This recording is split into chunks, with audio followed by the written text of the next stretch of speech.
বুকে মাথা রেখে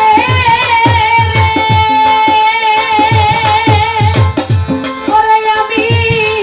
রহিব মায়া জনমের ভক্তি বলে বন্ধু ও বন্ধু তোমায় বুকে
পরাণ যাইবার আগে দেখা দিও আমার যত মনের জ্বালা মনের কথা সেই দিনে পুরায়ও পরাণ যাইবার আগে দেখা দিও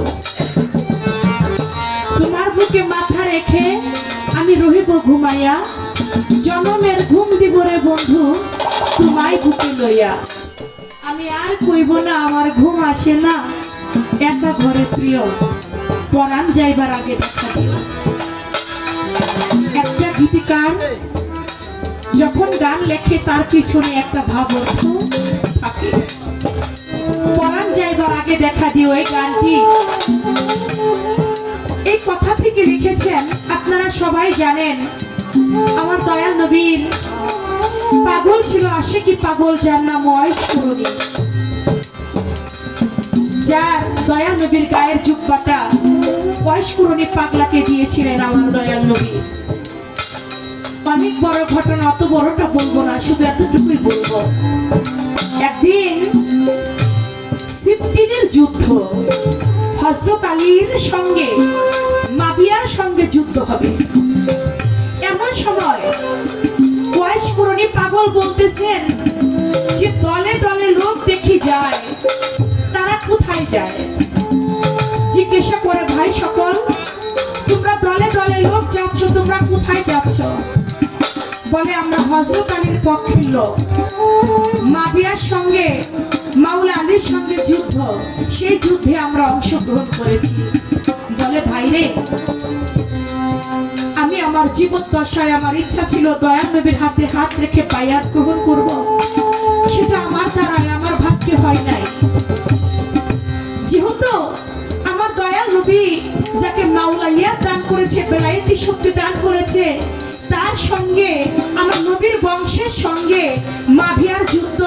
তোমরা একটা কাজ করো আমাকে একটু সঙ্গে করে নিয়ে যাবা আমি সেই যুদ্ধে অংশ নিতে চাই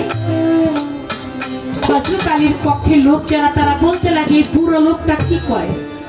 যার মুখের মধ্যে একটাও দন্ত নাই 32টা দন্ত একটা দন্ত যার মুখের মধ্যে নাই বৃদ্ধ লোক গায়ের মধ্যে কোনো শক্তি নাই গায়ের মধ্যে মাংস নাই এই লোক নাকি হযরত আলীর পক্ষে যুদ্ধ করবে কি কয় এরে নেওয়া যাবে না তোমরা ওকে বাদ দাও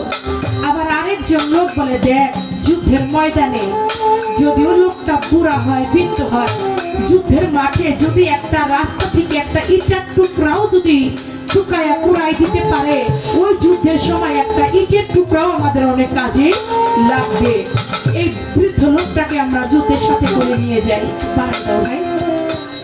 একটু ভাই একটু সাথে করে এই বৃদ্ধ লোকটাকে নিয়ে যায়, সঙ্গে করে